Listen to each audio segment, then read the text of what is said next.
Hello viewers, मैं पवन कुमार विश्वजीत आप सभी का स्वागत करता हूं आपके अपने यूट्यूब चैनल पवन कुमार विश्वजीत में। आ जाइए जल्दी से लाइव। जी हां, आज आपको करवाने वाले हैं टूर्नामेंट। जी हां दोस्तों, टूर्नामेंट से रिलेटेड, आपकी प्रतियोगिताओं से रिलेटेड कुछ यहाँ पर 15 प्रश्न मैं आपको करवाने वाला हूँ। और दोस्तों ये 15 क्वेश्चन यहाँ पर विद एक्सप्लेनेशन। जी हाँ दोस्तों, और ये क्वेश्चन रिपीटेड क्वेश्चन है आपकी पिछली प्रतियोगिताओं में। जी हाँ दोस्तों, आपके पिछले competitive exams of physical education there is already asked. जी हाँ दोस्तों, ये पहले से ही पूछे जा चुके हैं आपके एग्जाम्स में और काफी इंपॉर्टेंट क्वेश्चन रहेंगे।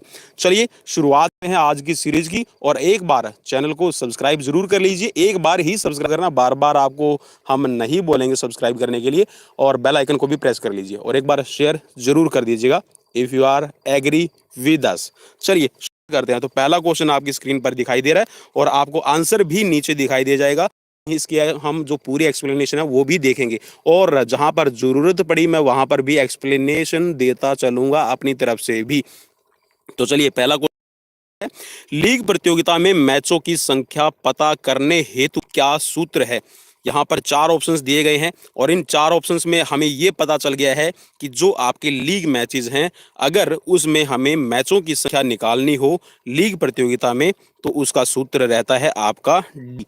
ठीक है, n into N minus one divided by two. N का मतलब है यहाँ पर आपकी नंबर ऑफ टीम्स। ठीक है, याद रहेगा दोस्तों, एन का मतलब है नंबर ऑफ टीम। तो चलिए, अब ये जो क्वेश्चन आपका पूछा गया था, ये जी हाँ 2018 में आपसे पूछा गया था। ठीक है, चलिए अब आज की थोड़ी सी एक्सप्लेनेशन देख लेते हैं और थोड़ी सी एक्सप्लेनेशन में ही आपको पूरा यहाँ पर इसका क्लेरिफिकेशन मिल जाएगा। तो ये बोल रहा है कि लीग प्रतियोगिता में मैचों की संख्या प्राप्त करने के लिए आपका जो सूत्र है ये है आपका n into N minus one divided by two. के लिए यहाँ पर आपको समझा रखा है। सपोज कीजिए कि टूर्नामेंट में आपके पास में टूर्नामेंट में जो टीमें पहुंची हुई है वो 7 अगर भाग ले रही हैं, तो यहाँ पे आपको 7 को देखिए, यहाँ पे इसने सोल्व करके दिखा रखा है। ठीक है, एन जहाँ पे आपका नंबर लिखा हुआ है, एन लिखा हुआ है, वहां पे इसने क्या किया कि जो आपकी नंबर ऑफ टीम्स थी उसको पुटअप कर दिया। पुटअप करने के बाद में जो मैचेस की संख्या निकल के आई है वो निकल के आई है आपकी 21। ठीक है, और यहां पर दोस्तों मैं ये बात बता दूं आपको, सिंगल मैचेस के लिए, जी हां दोस्तों ये याद रखिएगा, जो मैं अभी बता रहा हूं ये है आपके सिंगल मैचेस को निकालने के लिए। ठीक है, अगर यहां पर आपका जो फॉर्मूला दिया हुआ, देखिए ये आपका फॉर्मूला है, अगर इस फॉर्मूले में से मैं आपका दो को गायब कर दूं, दो को गायब कर दूंगा, तो ये आपका डबल मैचेस निकालने के लिए फॉर्मूला हो जाएगा। जी हाँ दोस्तों, डबल लीग टूर्नामेंट का फॉर्मूला बन जाएगा n into N minus one. अगर मैं इसको डिवाइड करता हूं दो से, तो ये सिंगल लीग प्रतियोगिता के लिए हो जाएगा। तो ध्यान रखिएगा, क्वेश्चन में आपसे पूछा जा सकता है कि सिंगल लीग टूर्नामेंट का या फिर डबल लीग टूर्नामेंट का। अब यहां पर देखिए, इस क्वेश्चन में इन्होंने जो पूछ रखा था वो सिर्फ इन्होंने ये पूछा था कि लीग प्रतियोगिता के लिए, और जो करेक्ट फॉर्मूला दे रखा है वो ये था। ठीक है, डी, तो इसीलिए आपने ऑप्शन डी पे क्लिक किया। सपोज कीजिए कि आपको सिंगल लीग दिया होगा, सिंगल लीग टूर्नामेंट का दिया होता तो आप यहां पर क्लिक कर रहे हैं, और अगर डबल लीग का दिया होता तो आप इस क्वेश्चन पे क्रॉस लगा देते। ठीक है, चलिए नेक्स्ट क्वेश्चन की तरफ बढ़ते हैं। क्वेश्चन है आपकी स्क्रीन पर, नॉकआउट टूर्नामेंट में जब 11 टीमें हैं तो नीचे के अर्ध में कितनी बाइज दी जाएंगी। ठीक है, अब यहाँ पे ऑप्शन में आपको मिल रहे हैं 3, 4, 2 और 5। अब यहाँ पे जो ऑप्शन में जो आपका आंसर यहाँ पर राइट कर रखा है, ये कर रखा है आपका 3। अब 3 बाइज कैसे आई, सबसे पहले आपको करना क्या पड़ेगा कि सबसे पहले आप जितनी बाइज हैं, आप जब टूर्नामेंट करवा रहे हैं तो उस टूर्नामेंट में नंबर ऑफ बाइज को पहले फाइंड आउट करें कि what's we have number of byes and then divided in upper half and lower half. चलिए अब यहाँ पर एक्सप्लेनेशन देखते हैं। अब एक्सप्लेनेशन में देख लीजिएगा कि एक्सप्लेनेशन में क्या लिख रहा है। ये बोल रहा है कि नॉकआउट टूर्नामेंट में जब हमारे पास में 11 टीमें पहुंचती है तो निचले वाले भाग में, ठीक है, निचले वाले भाग में आपने क्या करना है, 3 बाइज देनी है। तो यहाँ पर देखिए पहले इसने क्या कर रखा, टीमों की संख्या बता रखी है। टीमों की संख्या कितनी है, 11 है। अब ऊपर वाले भाग में टीमों की संख्या पहले आपको फाइंड आउट करनी है। तो इसके लिए जो फॉर्मूला है सिंपल सा, ये देखिए जिसको मैं राउंड अप कर रहा हूँ, ये आपका फॉर्मूला है n+1 डिवाइडेड बाई 2। अब देखिए नंबर n का मतलब है नंबर ऑफ टीम, मैं बार बार रिपीट करता चलूंगा, जहां पे भी n आएगा तो n को समझ जाइएगा। n means number of team. अब नंबर ऑफ टीम की जगह इसने क्या किया कि 11 को पुटअप कर दिया और उसमें +1 कर दिया।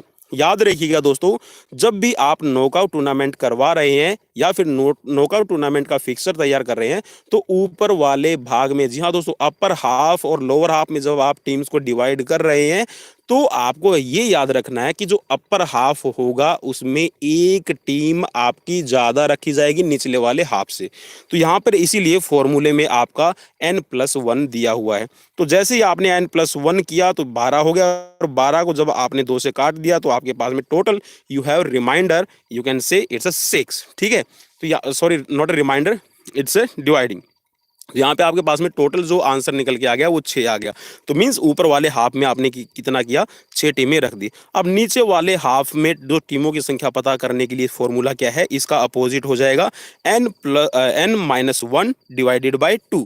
अब इस फॉर्मूले के हिसाब से आपके पास में देखिए जो निकल के आया वो कितना है, 5 टीम में है। अब यहाँ पर सबसे पहले आपको क्या करना पड़ेगा, पहले आपको 22 ढूंढनी पड़ेगी। अब देखिए 22 को निकालने के लिए फॉर्मूला क्या है, इसने देखो यहाँ पे फॉर्मूला नीचे वाले में दिखा रखा है, लेकिन यहाँ पे जो फॉर्मूला इसने नहीं लिख रखा, तो फॉर्मूला मैं आपको बता दूं।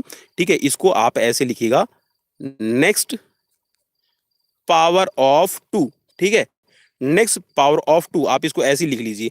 अब यहां पर देखिए आपके पास में जो टीमें पहुंची हुई है वो कितनी है, 11 है।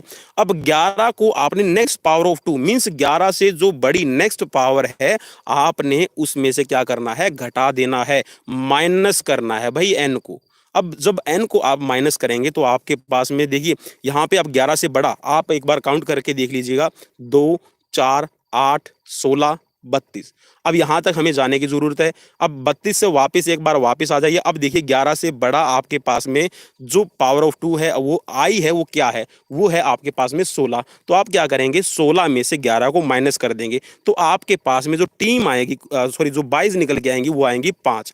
अब 5 जो 22 आई है, अब आपने क्या करना है, उसको अपर हाफ और लोअर हाफ में डिवाइड करना है। अपर हाफ में 22 देने के लिए और लोअर हाफ में 22 देने के लिए देखिए यहाँ पे फॉर्मूला लिख रखा है। ठीक है दोस्तों, इन फॉर्मूलाज के अंदर कोई भी चेंज नहीं है, इन सूत्रों में कोई भी चेंज नहीं है, कोई भी बदलाव नहीं है, याद रखिएगा, यही आपको लिखना है। तो NB, अगर आप 22 निकाल रहे हैं, 22 आप डिवाइड कर रहे हैं, तो आपको क्या लिखना है, NB, नंबर ऑफ 22। NB का मतलब है नंबर ऑफ 22। ठीक है, number of 22 divided by, sorry, number of 22 -1 divided by 2। अब जैसे ही आपने डिवाइड किया, देखिए 5 22 थी, 5 में से 1 गया, जी हाँ 4 बच गए। अब 4 से जब आप इसको यहाँ पर इसमें डिवाइड करेंगे, ठीक है, तो आपका देखिए यहाँ पे इसमें गलत लिख रखा है भाई, यहाँ पे इसमें, ठीक है, 6 लिख रखा है ना, ये 6 जो लिखा है नीचे लिख रखा है, इसमें गलत लिख रखा है, इसलिए मैं आपको बोल रहा था ये 2 आ जाएगा। ठीक है, जब 2 से आपने 4 को काटा तो आपके पास में 2 बाई आ गई ऊपर वाले हाफ में। ठीक है, अब निचले वाले अर्ध में क्या आएगा, निचले वाले अर्ध में जो आपने देखिए, अब यहाँ पे जो फॉर्मूला है, अब देखिए यहाँ पे फॉर्मूला भी गलत लिखा हुआ है, इसमें क्या हो जाएगा आपका बेटा, प्लस हो जाएगा, याद रखिएगा। ठीक है भाई, अगर मेरे मुंह से बेटा निकल रहा है तो मैं माफ़ी चाहूँगा, क्योंकि क्लास में पढ़ा पढ़ा के आदत हो गई है। चलिए, NB+1। अब NB+1 को आप करेंगे तो नंबर ऑफ 22 कितनी थी आपके पास में, 5। अब उसमें आपने 1 ऐड कर दिया। ठीक है, तो यहाँ पे आपके पास में नीचे आपके पास में 2 है, तो आपने 2 से डिवाइड करना है, तो टोटल आपके पास में हो गया 6, और 6 को जब आप 2 से डिवाइड करेंगे तो आपके पास में 3 आ जाएगा। तो 3 22 आप नीचे वाले हाफ में रखेंगे। और जो नंबर ऑफ मैचेस निकालने के लिए नॉकआउट टूर्नामेंट की बात कर रहे हैं भाई, तो नॉकआउट टूर्नामेंट में नंबर ऑफ मैचेस निकालने के लिए फॉर्मूला है N-1, मीन्स जितनी टीमें आई हुई है उसमें से आप 1 माइनस कर दें, तो आपके पास में टोटल नंबर ऑफ मैचेस निकल के आ जाएंगे। चलिए आगे बढ़ते हैं। मैं इसीलिए ये 15 क्वेश्चन की सीरीज लेके आया हूँ। मुझे पता है कि इन क्वेश्चंस को एक्सप्लेनेशन करना, समझाना काफ़ी थोड़ा सा, जी हाँ, लेंथी रहेगा। चलिए नेक्स्ट क्वेश्चन है, पिरामिड प्रतियोगिता किस प्रतियोगिता के अंतर्गत आती है, लीग प्रतियोगिता, नॉकआउट प्रतियोगिता, चैलेंज प्रतियोगिता, या फिर कॉम्बिनेशन प्रतियोगिता। देखिए पिरामिड आपने देखा होगा, पिरामिड कुछ इस तरह का आपका बनता है। ठीक है, अब देखिए ये जो टॉप है यहाँ पे आपको पहुंचना है।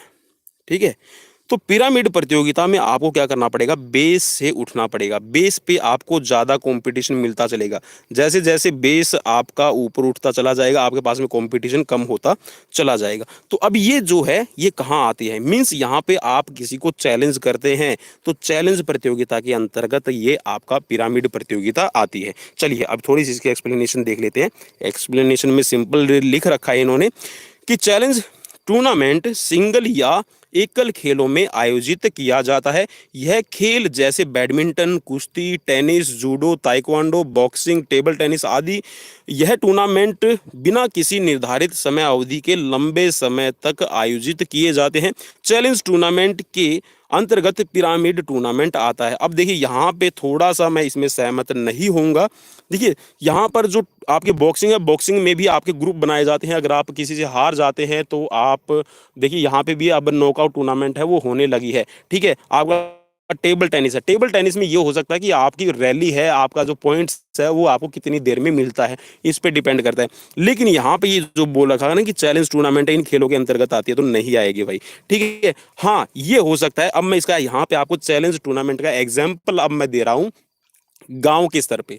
देखिए हमारे गांव के अंदर या फिर हमारे देहात के अंदर जिस जिस भी हम कस्बे में रहते हैं, कोई मेला लग गया, ठीक है, आपने देखे भी होंगे बहुत सारे मेले आयोजित किए जाते हैं, तो वहां पे ओपन रेसलिंग खेली जाती है। मींस आप मैदान के बीचों बीच चले जाते हैं और आप चैलेंज करते हैं। सपोज कीजिए कि आप उस टूर्नामेंट में कंपटीशन करने के लिए 15 प्लेयर पहुंचे हैं और उन 15 प्लेयर को आप चैलेंज करते हैं ग्राउंड के बीच में जाके कि भाई आप में से 15 में से कोई भी एक आ जाए, मैं उसके साथ में फाइट करने के लिए तैयार हूं। सपोज कीजिए कि आपने वो फाइट जीत लिया, आपने वो रेसलिंग जीत ली, उसके बाद में फिर आपने रेज हैंड किया, फिर आप में उनमें उन जो 14 प्लेयर रह गए हैं, 13 रह गए हैं, उनमें से फिर कोई आया, आपने उसको हरा दिया। ठीक है, तो मीन्स वहां पे भी आप जब तक हराते रहेंगे तो आप टॉप पे पहुंचते रहेंगे। या फिर सपोज कीजिए कि 15 आए और उनमें से आपने चैलेंज कर दिया, आपने उन 15 प्लेयर में से चैलेंज किया और आप उन प्लेयर में देखिए आपके साथ में आपका मस्कुलर बॉडी देख के, आपका बॉडी वेट देखने के बाद में, आपका गेम देखने के बाद में आपसे वही टकराएगा जो आपसे टक्कर ले सकता है।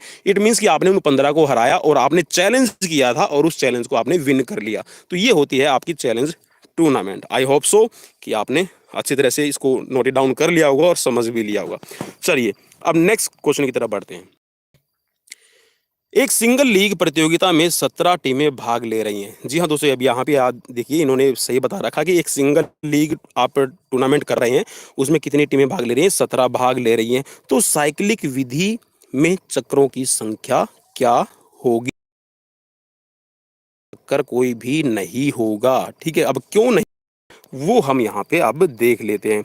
ये बोल रहा है कि दिए गए प्रश्न में एक सिंगल लीग प्रतियोगिता में 17 टीमें भाग ले रही है, तो साइक्लिक विधि चक्रों की संख्या 17 ही रहेगी और होगी। अतः विकल्प में 17 न होने की दशा में उत्तर डी सत्य है।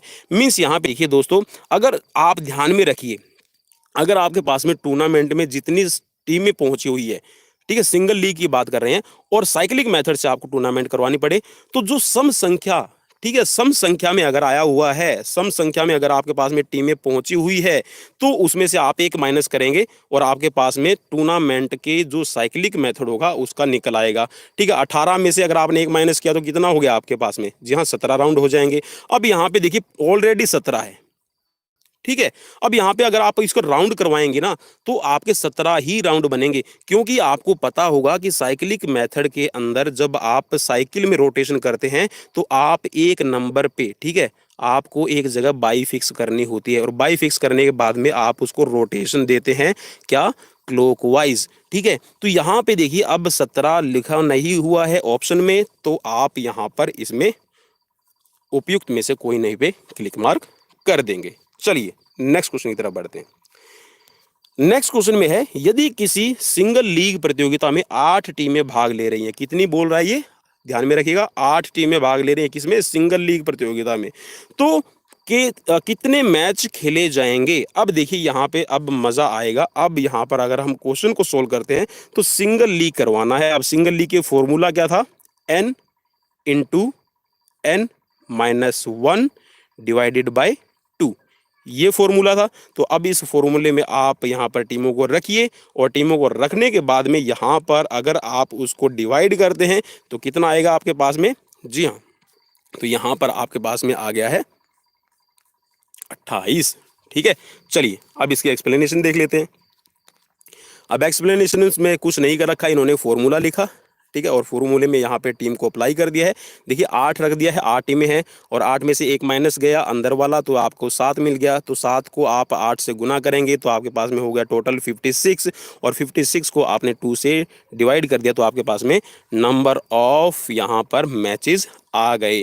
ठीक है, और सपोज कीजिए कि यहाँ से आपसे पूछा होता कि डबल लीग टूर्नामेंट है, तो आप डबल लीग है तो ये हटा दीजिए, और ये आपने हटा दिया तो आपके पास में टोटल कितना आ गया आंसर, 56 आ गया।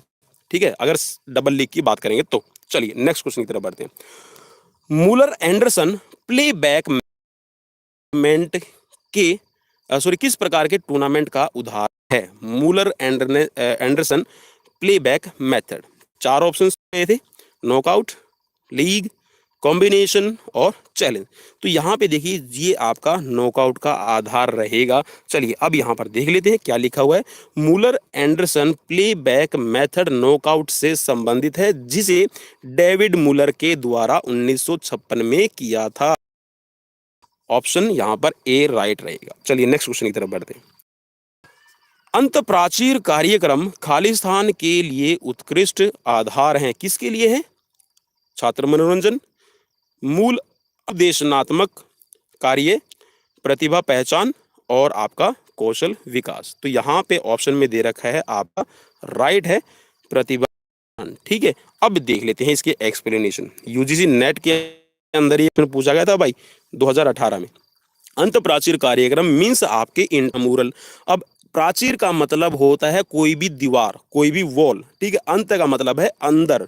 ठीक है, तो अंत प्राचीर जो कार्यक्रम है मीन्स जो आपकी, तो देखिए ये आपका कौन सा वर्ड है, लैटिन वर्ड है। अब म्यूरल का मतलब होता है वॉल और इंटर का मतलब होता है अंदर, तो means within the wall that games और that programme organised by the institution that is called intramural.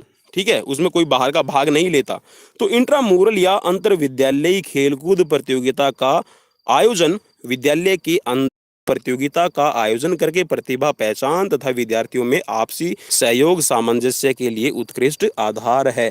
तो यहाँ पर दोस्तों आपको इसमें एक और चीज समझने की जरूरत है कि जो प्राइवेट स्कूल्स, जैसे आपने देखा होगा सीबीएसई है या फिर अब हर एक स्कूल्स में ये ट्रेंड हो गया है, और गवर्नमेंट ने भी ये कर दिया है कि सरकारी स्कूल्स के अंदर आपके हाउसेज बनाए जाते हैं। उन हाउसेज के बीच में आप कोई भी मंथली या फिर कोई भी हाफ ईयरली या फिर कोई आप क्वार्टरली उनमें कोई भी टूर्नामेंट है उसको आयोजित करते हैं, और उन हाउसेज के बच्चे आपस में कंपटीशन करते हैं। तो ये आपका एक टैलेंट को आइडेंटिफिकेशन देने का, टैलेंट को फाइंड आउट करने का भी एक अच्छा तरीका है इंट्रामुरल एक्टिविटी। चलिए नेक्स्ट क्वेश्चन की तरफ बढ़ते हैं। यदि एक नॉकआउट प्रतियोगिता में टीमों की संख्या 35 है, किस में बोल रहा है दोस्तों, ये देखिए नॉकआउट प्रतियोगिता में बोल रहा है, अगर टीमों की संख्या पहुंच रही है 35 तो कुल कितने मैच खेले जाएंगे। अब देखिए नॉकआउट की बात हो रही है, तो आपने क्या करना है, सिंपल सा याद रखिए n-1, तो आंसर आपका निकल के आ जाएगा।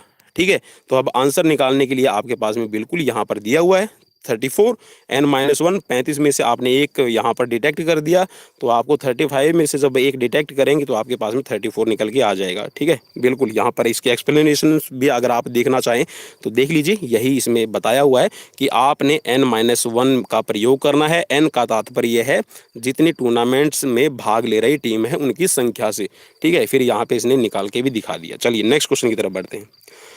अंतर विश्वविद्यालय खेल प्रतियोगिताओं में भाग लेने वाले विद्यार्थी की आयु अधिक से अधिक होनी चाहिए, कितनी होनी चाहिए, 20 वर्ष, 25 वर्ष, 28 वर्ष या फिर आपकी 30 वर्ष। तो चलिए यहाँ पर थोड़ा सा मैं करेक्शन कर दूं, अब यहाँ पर 28 नहीं होगा भाई, अब यहाँ पर होगा 25। ठीक है, ये क्वेश्चन पुराना है, 2003 में पूछा गया था। ठीक है, तो उसके हिसाब से 28 था, लेकिन अब जो है हाल फिलहाल में अब जिसकी उम्र 25 वर्ष से कम है वो ही खिलाड़ी भाग ले सकता है आपकी जो इंटर यूनिवर्सिटीज टूर्नामेंट होती है उनके अंदर। चलिए नेक्स्ट क्वेश्चन की तरफ बढ़ते हैं। इंट्रामुरल प्रतियोगिता से आप क्या समझते हैं, क्या समझते हो भाई आप? इंट्रामुरल का देखिए मैंने अभी बताया था, और यहाँ पर देखिए ऑप्शन में भी बता रखा है कि संस्थान के भीतर आयोजित प्रतियोगिता। ठीक है, चलिए अब इसमें देख लीजिए, अब इंट्रामुरल से आपको एक और यहाँ पर क्वेश्चन मिल गया है कि ये लैटिन शब्द है, ठीक है। इंट्रा का मतलब है अंदर और म्यूरल का मतलब है वॉल या फिर दीवार, ठीक है। अतः इंट्रामुरल्स का अर्थ है उन गतिविधियों से है जो चार दीवारी के या फिर किसी परिसर के अंदर खेली जाती हैं। इंट्रामुरल का आदर्श वाक्य है प्रत्येक खेल प्रत्येक विद्यार्थी के लिए है। अब यहाँ पे देखिए इंट्रामुरल का आपको आदर्श वाक्य भी पता चल गया, ठीक है। Every game for every student. I think कि क्वेश्चन आपको अच्छे लग रहे हैं, और अगर अच्छे लग रहे हैं तो प्लीज रिकमेंड जरूर कीजिए, कर दीजिए और सब्सक्राइब भी कर लीजिए। कमांड विधि का उपयोग आप कहाँ करेंगे? कहाँ करेंगे भाई? ट्रैक एंड फील्ड इवेंट्स में, हॉकी में, मार्चिंग में या फिर तैराकी में। तो देखिए में जब आप किसी को स्टार्ट देते हैं तो वहां पे भी आप कमांड देते हैं athletes on your marks set, और गन फायर या फिर गो, क्लैपर, फिर विसल आप बजाते हैं। चलिए नेक्स्ट क्वेश्चन की तरफ बढ़ते हैं। यहाँ पर कमांड विधि आप ड्रिल से है, मार्चिंग से, तो आप यहाँ पर सी पे ही क्लिक कीजिएगा भाई, मेरी बातों में बिल्कुल भी मत आइएगा। चलिए नेक्स्ट क्वेश्चन की तरफ बढ़ते हैं। व्याख्या देख लेते हैं अभी इस क्वेश्चन की। आदेश विधि कमांड मेथड है, इस विधि का प्रयोग है पीटी, लेजियम, डंबल, मार्चिंग आदि में किया जाता है। आदेश द्वारा विद्यार्थियों को बताया जाता है कि कब, कैसे और क्या करना है। औपचारिक क्रियाओं के शिक्षण में यह पद्धति बहुत ही उपयोगी होती है। Means you are giving the direction and the students और यूर ग्रुप और कॉन्टिजेंट्स परफॉर्म द एक्टिविटीज। चलिए right now the next question. Combination tournament में हम देख सकते हैं, क्या देख सकते हैं कॉम्बिनेशन टूर्नामेंट में? Single knockout, league cum knockout, Bagnall, Wild tournament और लीग।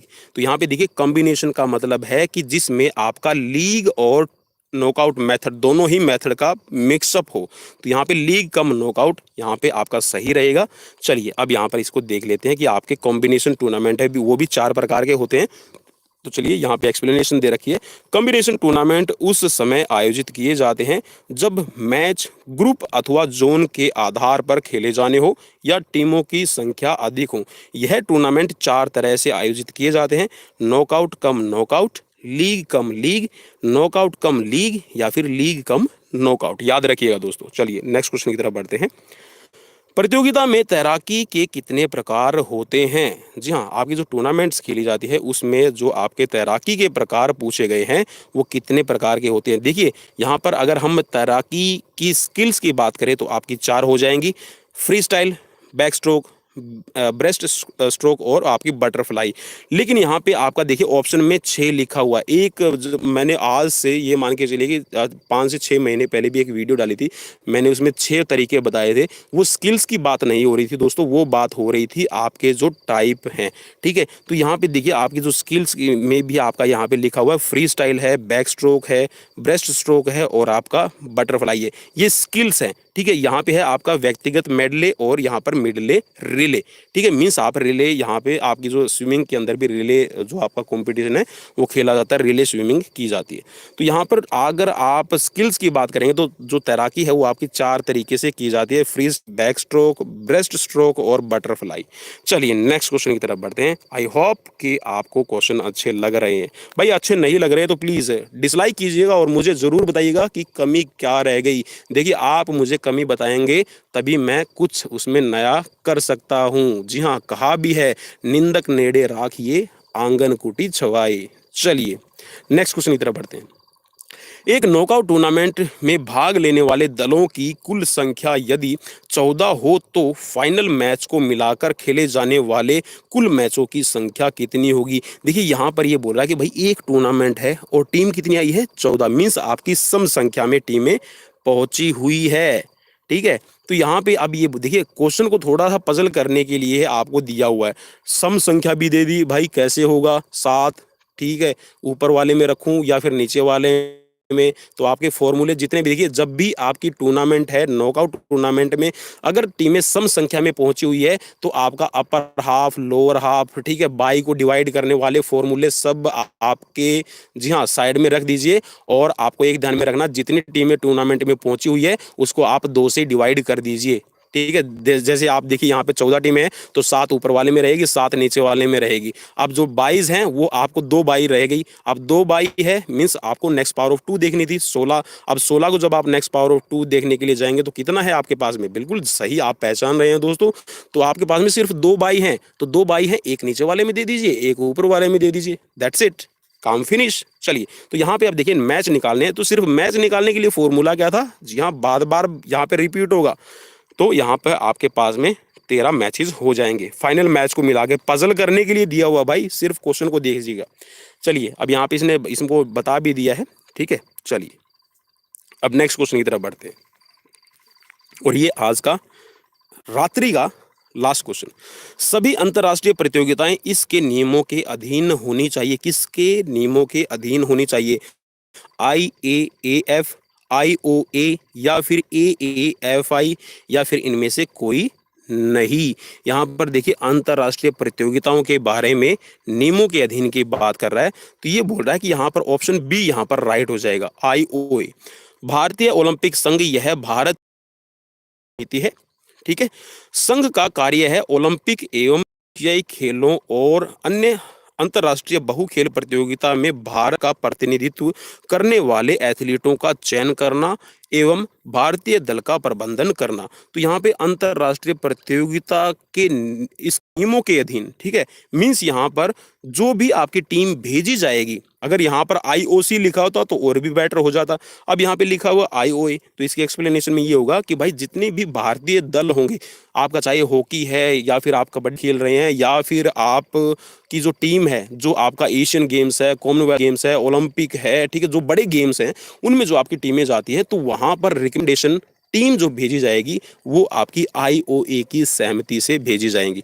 तो आई होप सो कि क्वेश्चन आपको अच्छे लगे हैं, और अगर क्वेश्चन अच्छे नहीं लगे तो प्लीज़ डिसलाइक कीजिए, अच्छे लगे हैं तो लाइक कीजिए और शेयर ज़रूर कर दीजिए और चैनल को सब्सक्राइब भी कर लीजिए। तो मिलते हैं नेक्स्ट वीडियो में नए क्वेश्चंस के साथ। इसी तरह अपने चैनल और अपने दोस्त पवन कुमार विश्वजीत के साथ में बने रहिएगा। Bye bye, take care, stay safe, stay home, because corona वापस से पैर पसारने लगा। Thank you.